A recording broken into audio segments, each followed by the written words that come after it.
सर्दियाँ शुरू होते ही तुलसी के पौधे सूखने की कगार पर आ जाता है। अगर आपका तुलसी का पौधा सूख चुका है या फिर सूखने लगा है, ये दोनों ही कंडीशन में ये खाद आपके तुलसी के पौधे के लिए बहुत ही ज़रूरी है।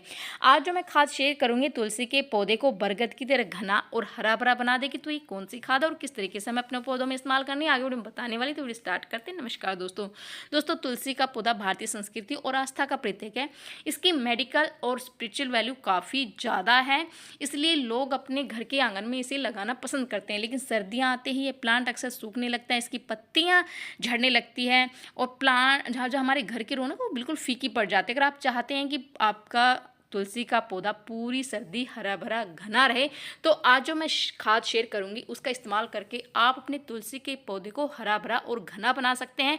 क्योंकि अक्सर क्या होता है कि तुलसी के पौधे के सूखने के मुख्य कारण ये होते हैं कि या तो उसमें पोषण तत्व की कमी है या फिर सही से उसकी देखभाल नहीं हो रही है। अगर सर्दियों में अपने प्लांट की सही से देखभाल करेंगे और पोषक तत्व भरी खाद अगर हम अपने प्लांट को देते रहेंगे, जिससे हमारे प्लांट में वो एनर्जी आती रहेगी और सर्दियों में भी हमारा प्लांट वो सर्वाइव कर पाएगा और बहुत ही अच्छे से स्वस्थ रहेगा, हेल्दी रहेगा और उसमें जो है ना वो हमारा प्लांट है वो ग्रीन बना रहेगा। तो दोस्तों, सबसे पहले तो यह है कि आप अपने प्लांट की अच्छे से देखभाल करें। तो सबसे पहले ज़रूरी है कि तुलसी के पौधे को हरा भरा और घना बनाने के लिए, हेल्दी बनाने के लिए इसको कम से कम 5 से 6 घंटे की धूप में ज़रूर रखें दोस्तों। अगर हमारे प्लांट को धूप मिलती रहेगी तो हमारे प्लांट में न्यू ग्रोथ होती रहेगी और हमारा प्लांट है वो बहुत ही अच्छे से हरा भरा और घना रहेगा। दूसरा दोस्तों ये है कि इस पर मंजीरी बन जाती है जिसमें होते हैं बीज। तो इस तरह से मंजीरी, देखो इस तरह से ही मंजीरी बन जाती है हमारे तुलसी के प्लांट पर। तो मैं तो अक्सर इन मंजीरी को टाइम टू टाइम हटाती रहती हूँ। अगर आपके प्लांट पर भी इस तरह से मंजीरी बन जाती है तो आप उसको तुरंत निकाल दें, क्योंकि इसमें बीज होते हैं और प्लांट अपनी पूरी जो एनर्जी उन बीजों को पकाने में लगा देता है, जिससे प्लांट की ग्रोथ रुक जाती है, प्लांट बिल्कुल बेजान सा हो जाता है और इस तरह से उसकी पत्तियां झड़ने लग जाती है काली पड़ के और प्लांट धीरे धीरे करके बिल्कुल खत्म हो जाता है। अगर इस तरह से हम मंजरी हटाते रहेंगे तो प्लांट अपनी पूरी एनर्जी न्यू ग्रोथ करने में लगाएगा, वो बिल्कुल हरा भरा और घना रहेगा। तो ये काम आपको ज़रूर करना है दोस्तों, समय समय पर मंजरी जरूर हटाते रहे। तीसरा ये कि पानी का विशेष ध्यान रखें। अब से लेकर 15 फरवरी तक आपको पानी बहुत कम करना है, क्योंकि कोहरा होता है तो उसमें क्या होता है, नमी प्लांट की जो पत्तियां उस नमी होती है, जिससे हमारे प्लांट में फंगस की समस्या बहुत आ जाती है। मिट्टी नहीं सूखती जिससे की वजह से फंगस बहुत जल्दी लग जाता है। तो अक्सर जब भी पानी दें आप उसकी मिट्टी को चेक करके दें, मिट्टी जब सूख चुके तभी पानी दें। अगर ओवर वाटरिंग कर देते हैं तो भी हमारे प्लांट की जड़ें गलने लगती है और उसमें फंगस लग जाते हैं, इस धीरे करके हमारा प्लांट वो खत्म हो जाता है। तीसरा ये दोस्तों, समय समय पर आप अपने तुलसी के प्लांट की गुड़ाई ज़रूर करते रहे। गुड़ाई करने से क्या होता है कि सूर्य का सीधा प्रकाश जड़ों को मिलता है, जड़ें हैं वो एक्टिव रहती है, हेल्दी रहती है, किसी भी तरह का फंगस हमारे प्लांट पर नहीं लगता है। मिट्टी क्या होती है, भुरभुरी बनती है, पोरस बनती है, जिससे हमारे प्लांट में बहुत अच्छा से हेल्दी रहता है, स्वस्थ रहता है। तो अगर हम इस तरह से गुड़ाई करते रहेंगे, इस जो है ना ऑक्सीजन प्रॉपर प्लांट को मिलती रहेगी, प्रकाश, सूर्य का प्रकाश जड़ों को मिलता रहेगा, जिससे हमारे प्लांट की जड़ें स्वस्थ रहेगी, हेल्दी रहेगी। अगर जड़ें स्वस्थ रहेगी, हेल्दी रहेगी, तो प्लांट में भी किसी तरह की समस्या नहीं होगी। प्लांट ना तो सूखेगा ना मरेगा और बहुत ही पूरी सर्दी बहुत ही अच्छे से हरा भरा और घना रहेगा। तो दोस्तों, कम से कम 15 से 20 दिन में आप अपने प्लांट की गुड़ाई ज़रूर करें। अब बात करते हैं कि इस टाइम पर हमें कौन सी खाद देनी तुलसी के प्लांट को, जिससे कि पूरी सर्दी हमारा तुलसी का पौधा हरा भरा और घना रहे। तो सबसे पहले तो मैं सड़ी हुई गोबर की खाद ले रही दोस्तों। ये इस टाइम पर तुलसी के प्लांट के लिए बहुत ही ज़रूरी है। इसमें बहुत सारे पोषक तत्व होते हैं। अगर आपके पास सड़ी हुई गोबर की खाद नहीं है तो आप वर्मी कंपोस्ट या किचन वेस्ट कंपोस्ट ले सकते हैं। और इसमें मैं जो एक चीज़ डाल रही हूँ ये है राख।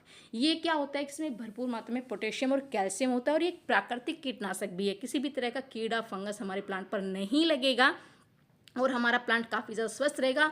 तो आप जो चूल्हे में जो राख निकलती है, उपले की हो, लकड़ी को कोई भी हो, आप उसका इस्तेमाल कर सकते हैं। 1 से 1.5 चम्मच आप राख ले सकते हैं। नेक्स्ट चीज़ जो मैं ले रही दोस्तों ये है नीम खली। नीम खली एक कीटनाशक भी है और ये खाद का काम भी करती है। इसमें बहुत सारे पोषक तत्व होते हैं दोस्तों, तो बहुत ही बढ़िया काम करता है। तो आप 1 चम्मच के करीब इसमें नीम खली ज़रूर डालें। उसके बाद जो दोस्तों मैं अगली चीज़ जो लूँगी वो आपकी किचन में ही बहुत ही आसानी से मिल जाएगी और इस टाइम पर इस खाद को लेना बहुत ही ज़रूरी है।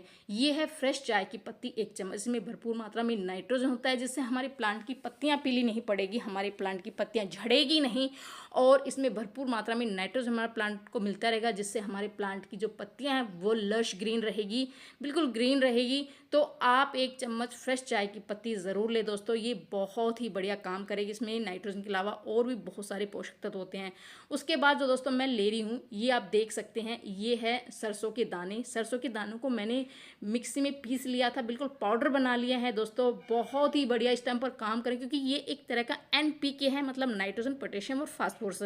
इसमें ये जो हमारे प्लांट की सभी चीज़ों की पूर्ति करेगा, जो भी पोषक तत्व हमारे प्लांट, क्योंकि सर्दियों में क्या होता है कि पोषक तत्वों की कमी हो जाती है जिससे हमारे प्लांट बिल्कुल बेजान सा सूखने लगता है, मरने लगता है। तो अगर प्लांट में प्रॉपर पोषक तत्व प्लांट को मिलते रहेंगे तो हमारे प्लांट में किसी भी तरह की समस्या नहीं आएगी, पूरी सर्दी हमारा प्लांट स्वस्थ और हेल्दी रहेगा।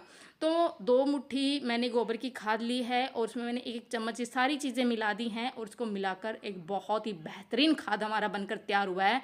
और इस खाद को हम गुड़ाई करने के बाद अपने तुलसी जी के प्लांट में डाल देंगे, जिसके बाद हमारे तुलसी जी का प्लांट बहुत ही अच्छे से ग्रो करेगा, बहुत अच्छे से उसमें नई नई ग्रोथ होगी और हरा भरा और घना रहेगा। दूसरी खाद दोस्तों मैं जो ले रही हूँ वो बहुत ही बढ़िया काम करेगा। इसके लिए मैंने 1 गिलास में पानी भर लिया है और जो मैं ले रही हूँ ये बहुत ही बढ़िया है तुलसी जी के प्लांट के लिए, जो कि है छाछ। छाछ में मौजूद लैक्टिक एसिड नाम का एक गुण होता है जो मिट्टी को उपजाऊ बनाता है, मिट्टी को भुरभुरा बनाता है, उसकी गुणवत्ता करता है और हमारे तुलसी जी के प्लांट के लिए बहुत ही ज़रूरी है दोस्तों, बहुत ही बढ़िया काम करेगा। इससे पूरी सर्दी हमारे तुलसी के प्लांट को एक एनर्जी मिलती रहेगी और ये प्लांट सर्दी में भी सर्वाइव कर पाएगा और बहुत ही बढ़िया ग्रोथ भी होती रहेगी, लश ग्रीन रहेगी। तो मैंने कम से कम 1 से 1.5 चम्मच 2 चम्मच मैंने छाछ ली है और उसमें मैंने हल्दी पाउडर का इस्तेमाल किया है।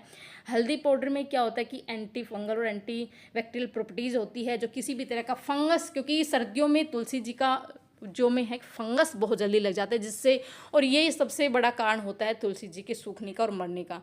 तो अगर हम इस तरह से हल्दी पाउडर का इस्तेमाल करेंगे तो इसमें किसी भी तरह का फंगस हमारे प्लांट पर नहीं लगेगा। ओवर वाटरिंग हमें अपने प्लांट की नहीं करनी है, और वाटरिंग भी सबसे बड़ा कारण होता है तुलसी जी के सूखने के दोस्तों, क्योंकि बार बार जितने भी मेंबर होते हैं हमारे घर में वो सभी एक एक लोटा डाल देते हैं जिससे और वाटरिंग हो जाती है, जिससे हमारे तुलसी का पौधा सूखने लगता है, जड़ें हैं वो गल जाती है, जड़ें खराब हो जाती है, जड़ों में फंगस लग जाता है जिसकी वजह से तुलसी का पौधा है वो सूखने लगता है और सर्दियों में हमारा तुलसी जी का पौधा वो बच नहीं पाता। तो अगर हम इन चीज़ों का ध्यान रखेंगे और वाटरिंग नहीं करेंगे, मिट्टी सूखने पर ही पानी देंगे और समय समय पर गुड़ाई करके ये जो खाद है ये देते रहेंगे, तो पूरी सर्दी आपका तुलसी का पौधा जो आंगन में लगा हुआ है आंगन की शोभा बढ़ाता रहेगा और ना ही सूखेगा, ना ही मरेगा, और ना ही उसमें किसी भी तरह का जैसे कीड़ा लग जाता है, काले रंग का कीड़ा लग जाता है, सफ़ेद रंग का कीड़ा लग जाता है, वो चीज़ें आपकी तुलसी जी के प्लांट पर नहीं होगी और पूरी सर्दी आपका तुलसी का पौधा हरा भरा घना रहेगा। तो दोस्तों कैसी लगी जानकारी, पसंद आई तो लाइक शेयर ज़रूर करती, मिलती नेक्स्ट वीडियो में। बाय बाय दोस्तों।